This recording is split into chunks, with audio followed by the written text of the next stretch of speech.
All right, thanks everybody for joining. We're going to go ahead and start now. Welcome to the scary side of cybersecurity. Why on-premise penetration testing is key and it's coming back. I'll give a little brief intro. My name is Clayton Rines. I am principal consultant here at Tevora. I'll give a brief overview of Tevora. Then I'd like to introduce our panelists for today. A little bit of context. Tevora does all things cybersecurity. We're talking about penetration testing today, which is our largest practice that we do have, really going back to 2003. Do hundreds of engagements a year, touch all kinds of environments, complicated ones, simple ones, embedded systems, high sophistication, high spend, low sophistication, low spend, really everything. So I'm really pleased to be joined today by two of our top pen testers on our team, Kevin Dick and Jonathan Nyman. Kevin, would you mind introducing yourself for a moment? Hey, sure thing. Yeah, my name is Kevin Dick. I'm a senior pen tester here at Tevora.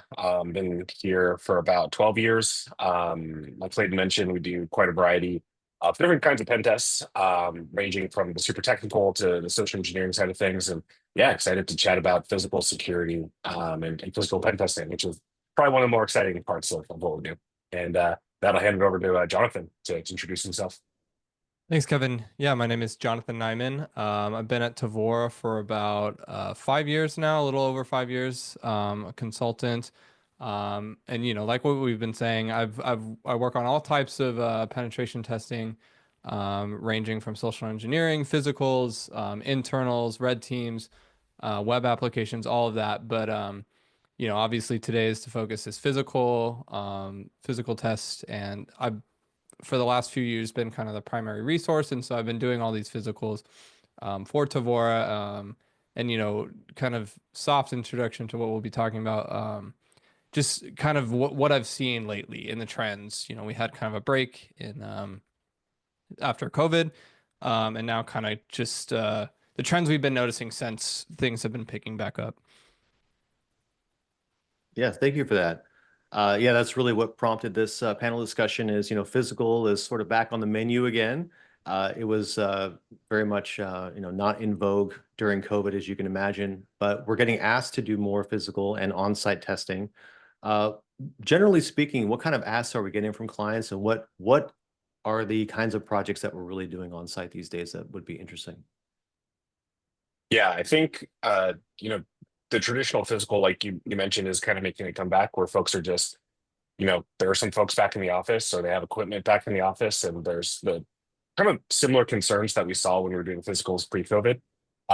There are some twists, which I'm sure we'll get into on this panel of some of the way things are set up now, but a lot of the ask is just to see, hey, what does our office security look like now? Can someone get into the building without authorization? Can someone get into secure areas without authorization? Can they get into, for example, if there's a data center on premise in the building, can they get in there?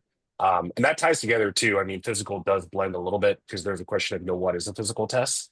Some of those can range from just, hey, can you actually get into the secure area that we're concerned about, all the way to maybe that's a component of a larger red team or pen test where the physical access is a key link in the attack chain, right? Maybe it's something of being able to get a unlocked workstation that you have physical access to then, get a payload executed on there, or it's, side loading, booting a live CD on a workstation after hours, and if there's no BitLocker or encryption, right, implanting a payload or extracting credentials, whether it's local Windows credentials or cache domain credentials or something of that nature.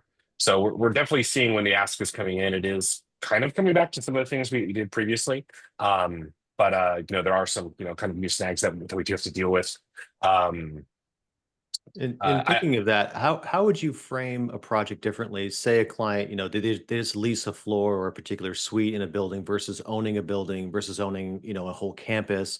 What are some things you would think through when scoping a physical penetration test given those parameters? I think with physical, the key thing you have to worry about is, who's in the know and safety, right? There was, the incident I think we're all kind of aware of or maybe, at least we're acutely aware of as pen testers, where some of the physical testers got arrested a few years back. They basically got caught between a spat between the county and state governments, right?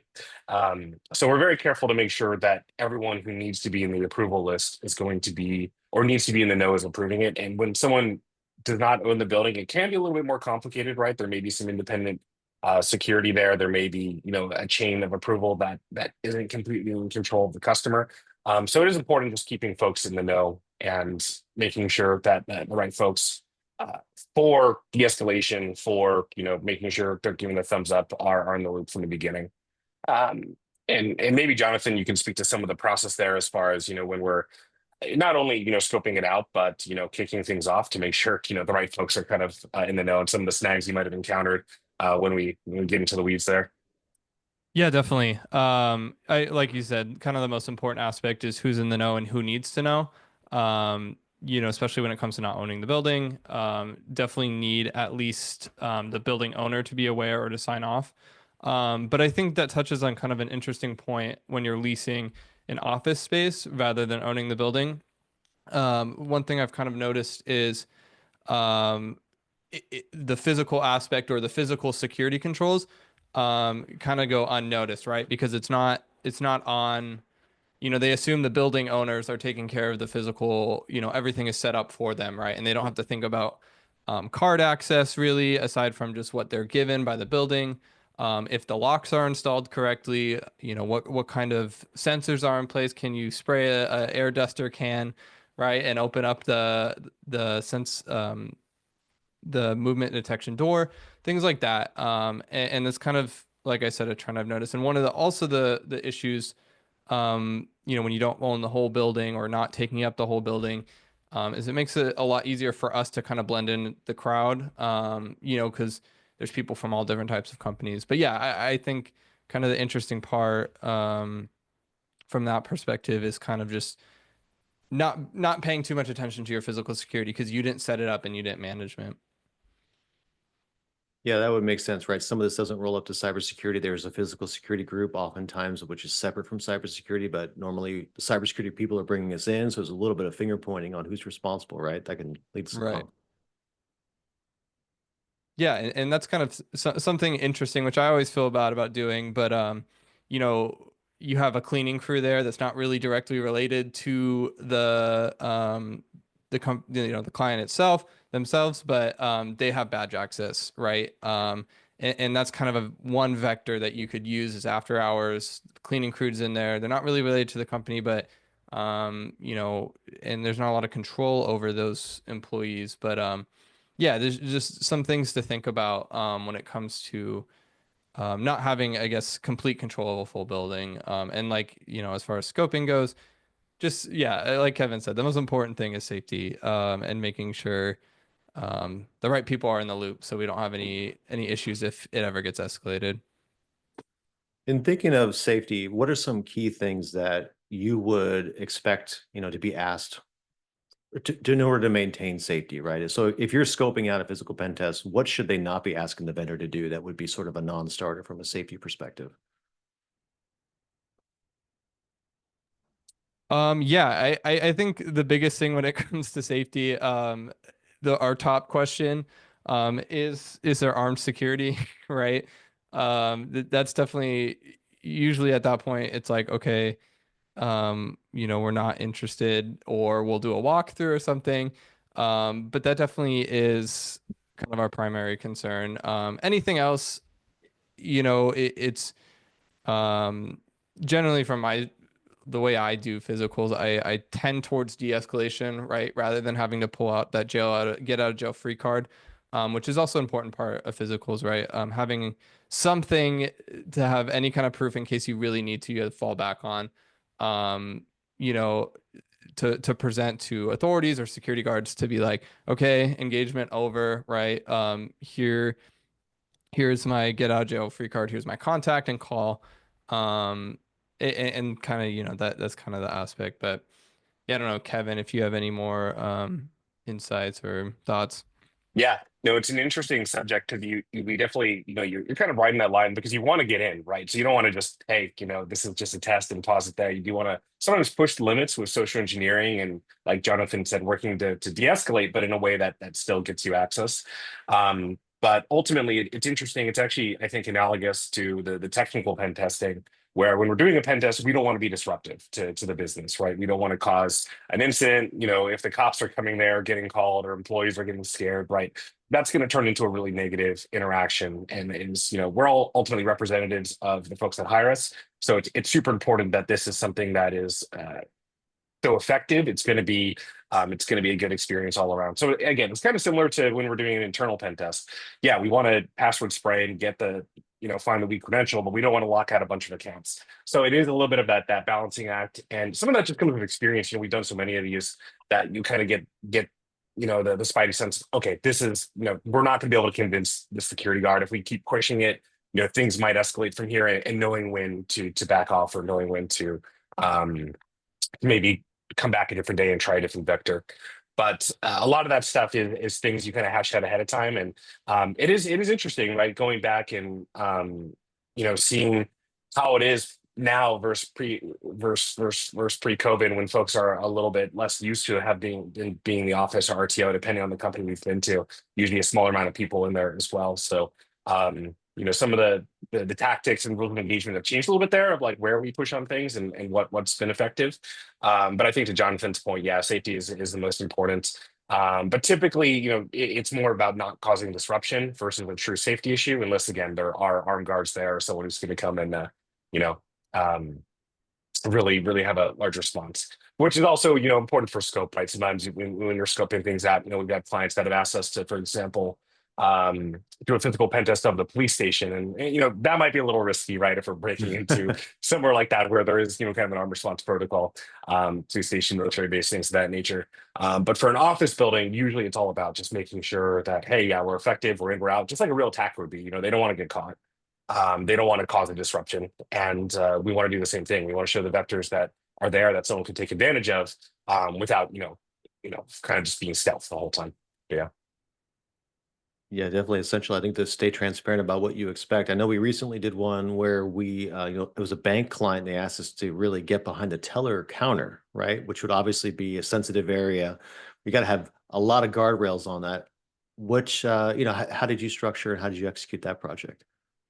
Yeah. So for that one, when there is something like that, and those are really exciting, honestly, because you get to kind of get to a position where you almost feel like you're in a movie, right? But it's also really important for identifying what are the actual security risks here. Um, that one was very heavily focused on just making sure that there was a point of contact there at all times, right? From the cybersecurity and the physical team. So having some folks that are in the loop, right, that can de-escalate and can be there to also observe, was super important when there is more of a high risk situation. In that specific case, we actually cased out the alarm company they use through OSINT. So figuring out how they are, what are their alarm management, like who are they using for that?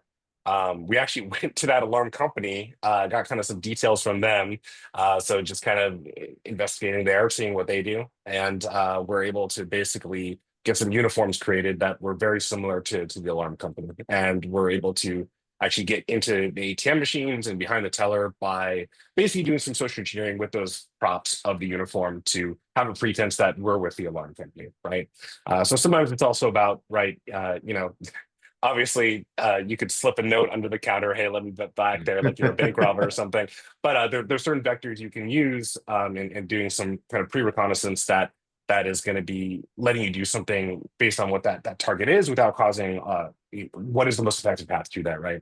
And those are things, again, that it's interesting. Some of our physical pen tests, we have some rails, but it's more black box, where we're seeing what's possible and adapting on the fly based on the environment when we're seeing what we're up against, when we're reconning a building, where we're getting interviewed by folks in real time or challenged. Other ones like that, it can be more of a, hey, this is the plan. Let's make sure everyone's okay with it. We'll have some people that are going to be in on it that will be there, in case things don't go to plan. But beyond more on Rails. So it's interesting, kind of that spectrum of how the tests can play out, to ones that are a little bit more open-ended, where there's less of concern like that environment for disruption or safety issues, versus the ones where, yeah, maybe there's needs to be some concern of like not us being responded to like we're bank robbers, but having a reasonable vector that we can explore there as well. But yeah. Sounds like vendors and vendor access is always a key issue. I think that's probably well placed. I mean, how viable do you think it is to just be masquerade as a vendor and get in, right? I always think of the old adage of, hey, if you got coveralls and a toolbox and you walk with authority, right, you basically get in anywhere. Do you think that rings true today? Yeah, Um, and I can let Jonathan speak to this one a little bit, but I do one example of that where we actually came in masquerading as a vendor, and they gave us the reflective vest and the hard hat after we identified. So they almost gave us our props. So sometimes it can work really well. You kind of have to know your environment. But yeah, I know Jonathan has some thoughts on this as well. Yeah, definitely. It works even not going as far as, dressing up as a specific thing. A lot of times all it takes is dressing up in business casual. And like you said, walking around with confidence, walking around with authority. Sometimes even if people are on more high alert, you pretend to be on the phone or you are actually on the phone and you're walking with pace, and you're going somewhere. People generally aren't going to bother you, right? And that kind of touches on the one of the key aspects of physicals, is are your employees willing to confront someone that they don't recognize, right? Huge component of this, but yeah, going back to the vendor thing, it's huge. The only problem with it is all it takes is one person to question, you and be like, hey, who are you? What are you actually supposed to be here? I didn't hear anything, right? But yeah, generally people want to be helpful, right? Which feels, kind of bad in this context to say, because it's typically what we're taking advantage of. But yeah, any kind of, ones we've had success with in the past, for healthcare stuff, throw on some scrubs, get a not super well done badge, kind of, clone-ish, and, just something there to see that you have a badge on. Um, and, like I said, walk with confidence. Generally, you're going to have very good luck. But yeah, and of course, picking that pretext of what you want exactly to, what kind of vendor you want to be, always depends on the client and what you're doing there. I've also heard a lot of people have success with just showing up with cleaning supplies and start cleaning the windows, the doors, without saying anything, and then just going from there. So there's all kinds of different, ways that you can take that. And that's something, that's usually decided once we've scoped and once we've, done some OSINT, open source intelligence, and got a good idea. Then we pick something that we think is going to have the most success. But yeah, it's definitely a fun and an interesting component of the physicals. I would imagine the industry that the client is in is very important as well. I mean, I would think luxury hotels, like they don't want to flag you down and stop you, right? They sort of like, are you a guest? Maybe you're not. I don't want to really interrupt, right? I'm sure that factors into how you would craft an attack. Is that correct? Definitely. Yeah. And something interesting about hotels, because that is something, that we have done. A lot of times in places like that, environments like that, they have the uniforms on site. And if you get to the right area, and we've done this in the past, you get to the back area, the employees area, walking with confidence. We just grabbed some uniforms straight off the rack. They were cleaning them for the employees, and took them back and right and changed into those. So, that's definitely an interesting aspect. But yeah, especially yeah, when it comes to areas that have public spaces, right, like hospitals or like you mentioned, hotels, there is kind of a level of, if you're on the premise, you're not instantly like, hey, what are you doing here? Right? Because yeah, they don't want to disrupt someone that actually is supposed to be there, or they don't know. They have no idea. It's not like they're set faces that are showing up every day. People are coming in and out, so it's really easy to blend in. Um, and again, like, typically in that kind of scenario, we'll scope out the area, right? We'll just hang out, be normal, and then kind of craft, what we want to do next based on what we're seeing, and what we're observing while we're there. In thinking of, what's working, sounds like badge cloning is always good, credential forging. I always get asked about one that I don't really know if it holds water or not. It's really the, hey, let's just drop USB keys in the parking lot and someone's going to bring them inside and plug them in. Are there methods that just don't quite work that people should be avoiding? Yeah, I think as far as yeah, the dropping the classic USB in the parking lot, while I still think people are vulnerable to that initial or that undying curiosity of what could possibly be on this flash drive, right? Let me plug it in. I think when it comes to that, there are, for one, security solutions in place, right? You can have it so your work laptops can't read USB drives or something like that. But also it is such a known attack vector, right? That people are pretty wary of it, right? It is very popular. It's depicted in media a lot. And I think that's something that, people are very aware of, hopefully, at this point, that you don't just plug in random USB flash drives. But for a while, I will say, as far as like kind of tools, again, kind of going back to that point, the Flipper Zero we had a lot of success with in the early days, for badge cloning. And also we were even able, in some instances, able to brute force a valid signal so that it would open up the door. Um, and the great thing about that is it kind of just looked like a Tamagotchi, right? It looked like a little game, not a lot of red flags. However, it's gotten a lot of media attention lately, again, and I think it's even banned or being discussed to be banned in Canada. So it's one of those things that people are aware of now. So if you see this white orange thing, it might set off some flags. But yeah, so right now we're exploring different options in badge cloning, but badge cloning, credential spoofing, all that kind of stuff. We've had a lot of success, or just walking around confidently and following someone in. All great options. Yeah, I was going to say, if the USB is, oftentimes it's better to just bring one with you and plug it in yourself, Right. versus, spray them around the parking lot and just hope it hits the right target. Um, and I know it's a little bit of a tangent with the badge cloning rabbit hole, but I think that what Jonathan brought up is pretty interesting, actually, that we've seen a lot of success with, is the brute forcing. A lot of times badges, the ID numbers kind of increment with just integer IDs. So if you can get a photo of a badge, a lot of times that ID will actually be printed on there. And you can kind of brute force the remaining kind of digits that make up the kind of auth RFID without actually having to physically be close enough to do an RFID clone. So that's kind of been interesting as well. You're not directly cloning it, but you're kind of, long distance cloning it away by taking that picture, getting some of the components of the badge tag, and then brute forcing the rest with a flipper, for example, or other tools. We use Proxmarks and other things as well, but yeah, the flipper was nice when it was a little bit more discreet before, like Jonathan said, it got in the news. Too successful. But Yeah. Yeah. Yeah. Badge cloning is viable, but I think a lot of what we see too is, there's sort of the lowest common denominators used for badges, right? They may be a common area or parking garage or something else where they have to badge in. And while that may be insecure, right? Sort of, well, everyone has to adopt that because you need to get into the parking garage, right? But there is correct way and a proper way to do badges these days. Is that correct?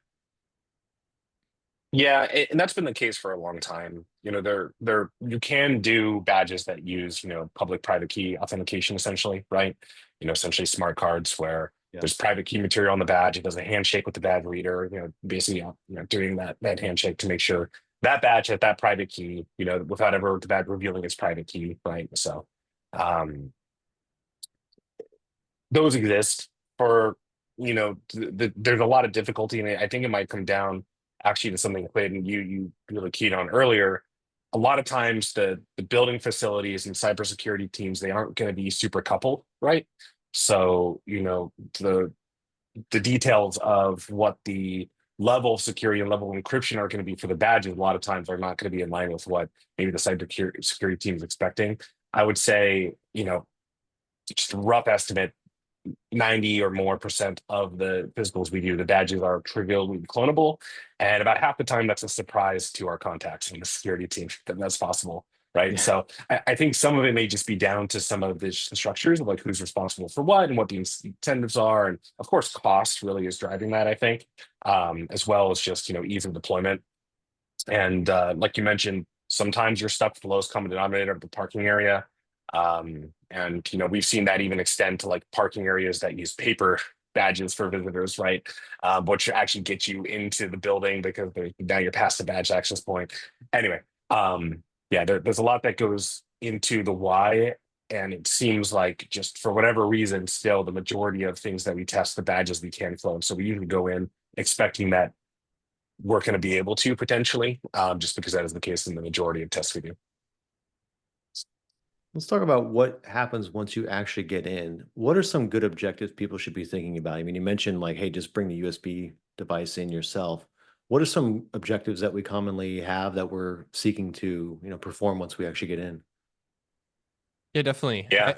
I think one of the one of the great things about this, right, and physicals in general, it is very customizable, and very dependent on what exactly the industry is in, or what they're looking to expect. Like the example of the bank teller getting behind there, that's a very specific thing, that they were looking for, very specific objective, right? And it's great to have those objectives, to have a goal in mind so that we can, not just get in and be like, okay, we're good, right?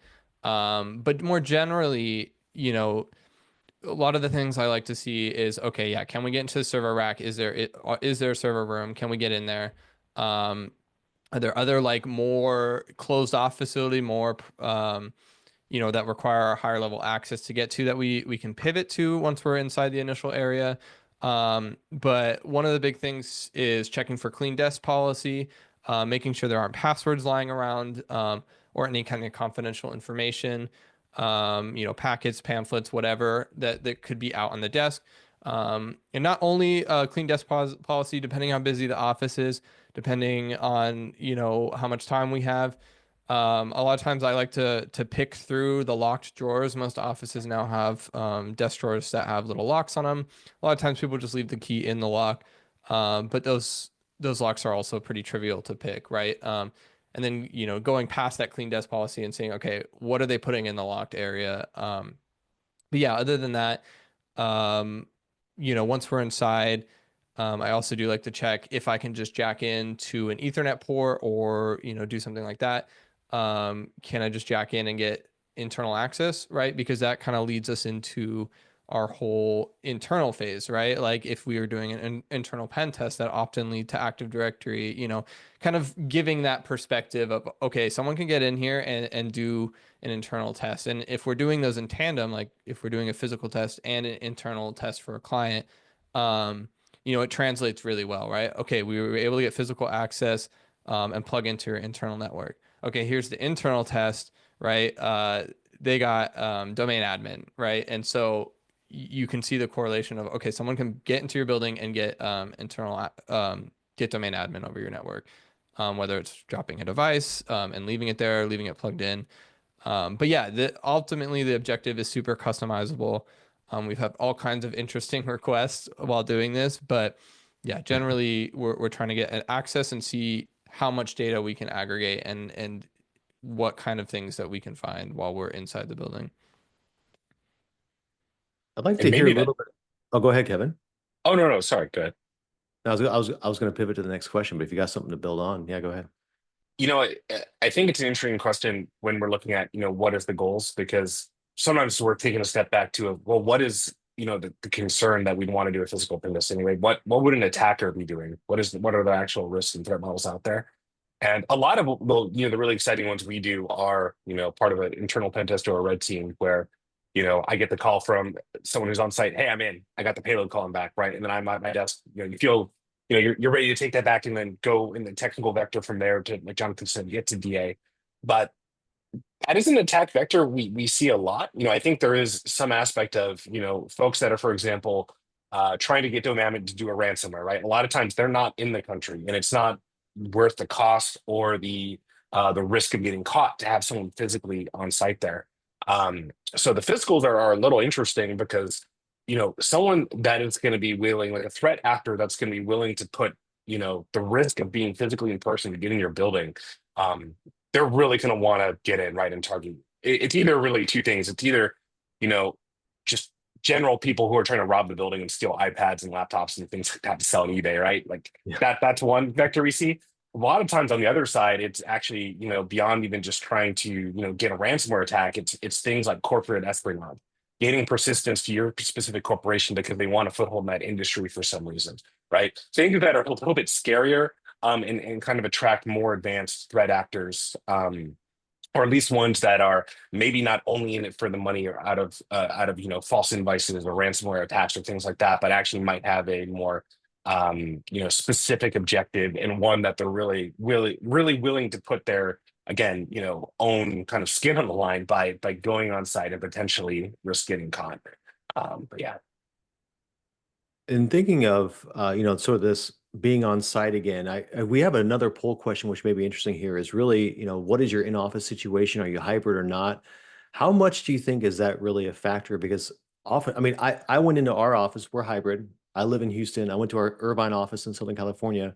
I've been here for 13 years, but no one knew who I was, right? So that's obviously a little bit of a risk factor, but so do people sort of expect strangers walking around the office now? Is that a factor here when we're talking about what you should be doing for physical?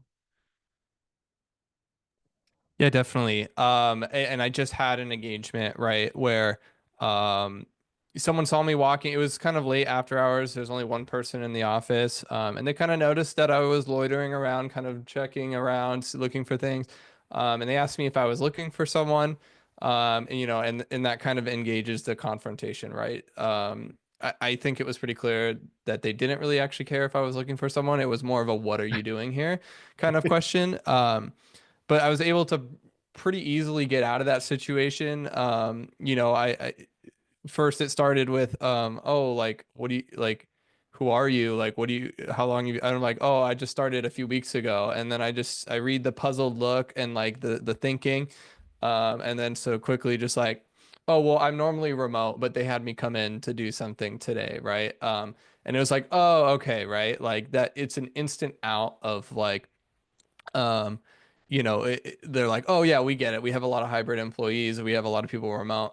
It makes sense why I don't recognize you, even though, most of us come in here every day, right? Like, it's becoming a very easy out. And maybe I give them a name and they look it up later and like that doesn't match, right?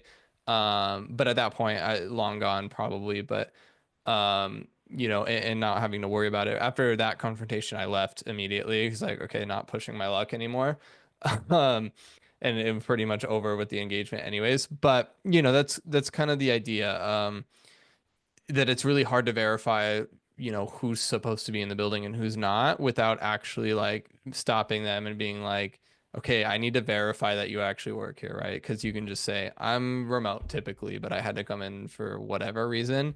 And like, oh, that makes sense. Now I understand why I don't recognize you.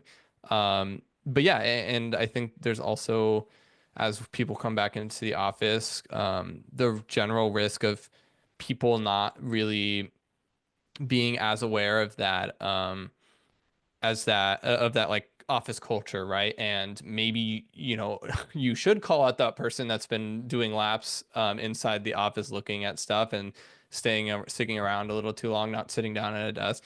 Maybe you should say something, kind of getting back into that habit, because it's very rare, and that's one of the trends. And the one of the reasons we were having this conversation is people not confronting suspicious people, suspicious individuals, and kind of making your employees aware of that threat, and telling them it's okay to confront someone and question them whether if they should be there or not. So definitely some unique challenges, like I said, as people get back into the office. Um, and you have about 4 years of employees for, a generation that has never worked in the office before, and kind of getting used to that culture and what's expected. I know that we have a check-in feature, right? That's certainly something I think we'd recommend is, hey, especially if you got a hybrid work environment, everyone should be checking in. You should have a protocol for questioning folks. What about like just the endpoints that they're bringing in from the wild? What do you think we would be recommending there for, just endpoint security?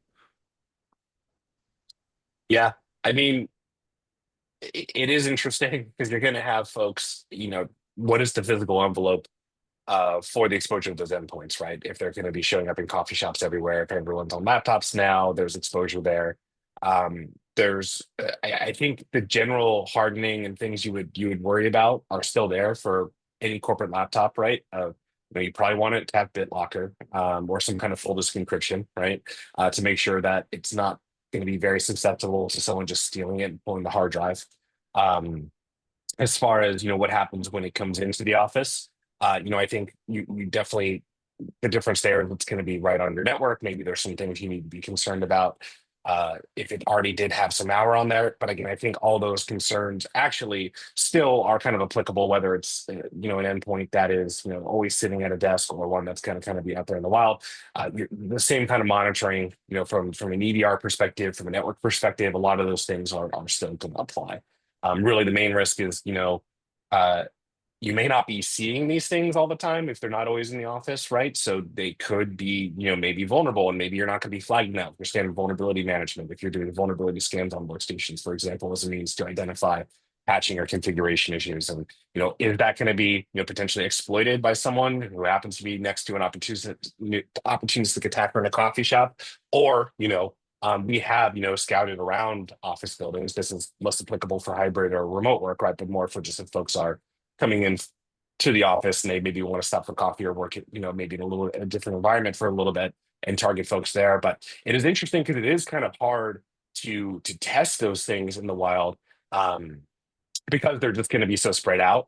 And even if we're coming in to do a pen test and they aren't there, we're not going to see the potential vulns that are there and identify those. So it is definitely something where being able to have some kind of post-face agent or something, for sure for EDR, but maybe even for monitoring patching, that can be super helpful, to make sure that those things aren't going to be vulnerable and potentially getting exploited, what you don't want, because even if they don't bring it into your on-premise site, that could be going onto VPN at some point in time.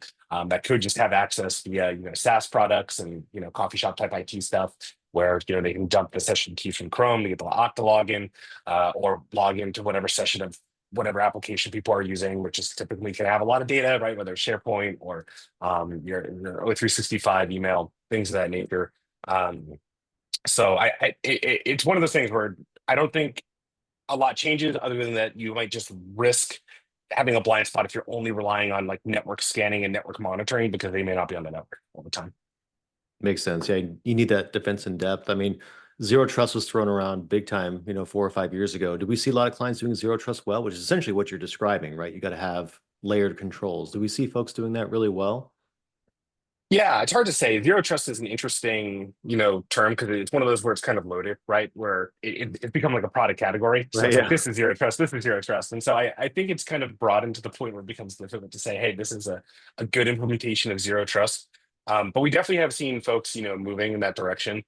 There's some advantages to that. If an attacker is in a network, right, and you don't have your traditional kind of Active Directory setup, and maybe it's more coffee shop IT, maybe it's more zero trust, maybe folks aren't always around there. That decentralization way can, though you have disadvantages, there are some advantages, because you're not going to be able to just hack into all those things centrally, and do the kind of standard, hey, run responder, get some hashes, escalate to use Bloodhound to see where I can go from here to there, get to domain admin, pwn everything. So there are some advantages when things are deployed that way. But it's hard to speak to specifics, just because, again, there's so many different variations of quote unquote zero trust. Does that just mean the authentication flow? Does that just mean how the workstations are managed? Does that mean the network access is through something that is more of like certain pipes applications versus a straight layer 3 kind of network VPN? But I will say those things, they do seem to be somewhat effective in if not preventing attacks, from mitigating them from spreading super quickly. But at the same time, I don't know if we've seen an environment where truly we can say, hey, they've totally gotten rid of the password, they've totally gotten rid of the kind of Achilles heels that you still see all the time. Oftentimes, even if some of the traditional vectors are cut off because of that unique tooling, we're still able to, if we're at the perspective of the user, we can do what that user can do. If we have their workstation compromised, again, a lot of times we can just start operating with session cookies we're dumping from a browser session. And in most environments, username and password still plays a role. Even with MFA in place, a lot of times we can still get a password, do some things from there, hope someone accepts the push request. So seems like we're moving in the right direction with those kind of things and those concepts, but I would say there's still a lot that it's pretty rare that we don't see those traditional problems still cropping up. If you do have a question, please drop that in the chat. We're going to get to questions in a minute here, but I had a thought around, there's the pure play physical penetration testing. Does it make sense to do on-prem traditional pen testing, like network testing or even Wi-Fi. Can we talk about Wi-Fi and what's possible there, what's not possible, what should people be looking for? Yeah, Wi-Fi is pretty interesting. You know, there aren't too many configurations you can do with Wi-Fi, right? You know, obviously you have an open network. You have an open network through captive portal. You can have a WPA pre-shared key, and then there are a couple categories of different enterprise type authentication on WPA. Um, One of the big pitfalls I would say look out for is you don't want to use PEEP authentication. The reason being is PEEP is basically that's where you'll see most commonly used when people are using, for example, an Active Directory username and login to log into the Wi-Fi. The problem with PEEP is the certificate trust has to be managed on the client. Um, and unlike TLS, which is where you're authenticating with private keys and private certificates sent to the client, right? PEEP will still work if the certificate trust isn't configured correctly, but it's potentially could be exploited while it's working. And so it's a lot of downside because if you don't set the every single client up correctly, they could potentially connect it to a rogue access point and basically do an MS chat handshake to that person. And an MS chat handshake, if those aren't familiar, it's basically the equivalent of an NTLM1. It's a guaranteed crack of the NTLM hash from there, or extraction rather, because it's basically a single round of DES encryption. And with the NTLM hash, you can then get on the Wi-Fi network. You have an 80 user account. So we've seen PEEP be a really big kill chain as far as being able to get, a credential, get network access, and that sets an attacker up for like really great success from there, right? Credential and network access. So that can be kind of dangerous. There's some other ones that you probably I haven't seen in like 10 years, like Leap, which is basically you could just sniff and get credentials out of the air. That one was horrible, but I haven't seen that Those around days again are in like over 10 though, years. right? Yeah. It's pretty much gone. That's like web kind of, you don't really see that too much anymore. WPA pre-shared key, you see a lot of, the main concern there is not necessarily, if you have a strong password, it's going to be difficult to crack, but a lot of concern is, everything is using the same password. You get a single workstation that's compromised, the attacker can dump that key and then get in, right? So that can be an issue. But not just Wi-Fi, physical access in general does open up some vectors that you can miss from just doing a remote pen test. Whether that's, you're physically breaking into the building, or it's more of an open box test where, hey, they're here, let's see what you can do. But a lot of that is around, again, workstations, the unlocked workstation. I mean, that's something that, you're going to see every auditor come by and look for that. And for good reason. We definitely have gotten in and got that as part of initial kill chain where we find an unlocked workstation and we quickly drop a payload, right? And then we have access from there. But even workstations that aren't locked, we've seen cases where there's a lot of desktops, for example, that don't have BitLocker, that don't have full disk encryption enabled. And what that means is we can just plug in a USB, put in a live CD in cases if they still have an optical drive, boot up to just a Linux and mount the hard drive and dump the SAM, get any of the hashes that are on there, right? We can put a payload into the auto runs, right? We can edit the registry. We can implant something in there so that when it boots back to Windows and we pull our live CD out, that system is now compromised, right? So secure boot, full disk encryption, those are actually, things a lot of times you're when you're thinking about that, your threat model is, oh, someone has a laptop they left at a coffee shop, or excuse me, evil maid attack, or stolen device, right? But actually on-prem with physical access, an attacker can take advantage of those vectors as well. So that can be something that's a little scary. Yeah, it makes sense. That's great. I think we'll take a question here. We do have one from the group. Is there a difference in physical security in relation to the social aspect before and versus after COVID? E.g., are people less confrontational now in the post-COVID world? Yeah, I see this question. Okay, yeah, so that is for sure, and I think we touched on it a little bit, but also going back to that conversation when we were talking about vendors and like all this pretense. Post COVID, a lot of that is like, wow, we didn't really need to do all that because, like Jonathan mentioned, there's a lot of easy outs. There's a lot of things that with people being less familiar with each other, we can just roll up and act like we've been there or own the place, right? I mean, Clayton, you're a great example, right? You've been working at Tevora for 13 years, and if a bunch of the people in the office, you're just saying that, right? That could have. Right. You see that, and that's like other places too. Like, oh yeah, I've been here forever. Working remote now. Oh, okay, blah blah blah. Yeah, you have an easy out and an easy way to get a little deeper than maybe you would before, versus when everyone kind of knows who's supposed to be there. And I know, Jonathan, you kind of you elaborate on that. I don't know if there's anything you wanted to add there, but yeah. Yeah, I think generally it's just less confrontational, right? And it comes with, people not used to that culture. Um, and also just, not knowing when to be confrontational because there's people that you've never seen before coming in and out all the time. I mean, I remember the first time after COVID that Tevora like had like a meet or, in-person event. I was like, I don't know any of these people anymore. Like I don't know half the company now. Like I've never seen any of these people before. So I think there's that risk as people get back in the office. But yeah, I think generally, like we've been saying, there does seem to be an issue of confrontation. And I guess understanding of why it's worth that maybe uncomfortable situation. And not really, and people not really being aware of that vector, or that it's actually happening. Because one of the engagements I do a lot as well is, email phishing, and phone phishing. People are a lot more skeptical of those attack vectors. Email phishing, everyone knows what it is, right? No one's unaware. Everyone has the button that says report to IR, for the most part. These security controls are in place and it's a well-known vector. So people are really weary generally of clicking on links that just show up in their inbox. Or even when they get a phone call claiming to be someone, people are like, I don't know who you are. I don't know why you're calling me, goodbye, and people are more likely. But in person, I don't think I just feel like people aren't aware of that threat, right? And they're in an office space, people are going to be walking around, right? No one has malicious intent, right? And that is another interesting part about actually doing the physicals is when you first start doing them, you think everyone knows I'm not supposed to be here, right? You're walking around like, oh, they see me, like they know I'm caught, right? But that's like almost never the case. No one cares, right? And so kind of just, getting that balance of, people not, we've had people in the past just scream at anyone they don't recognize.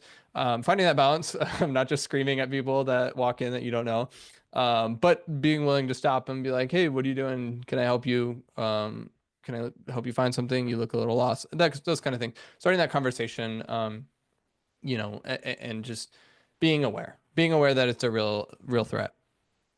I think that's a good takeaway. You should be really be training on how to confront people, but I think also how to be confronted but not be offended. This is the main reason why people don't want to do that. Like, well, what do you think? What do you mean I don't belong here, right? It should be a protocol that folks go through and trained on. Hey, you may get stopped. This is why it is important. That should be part of your training as well, I would think.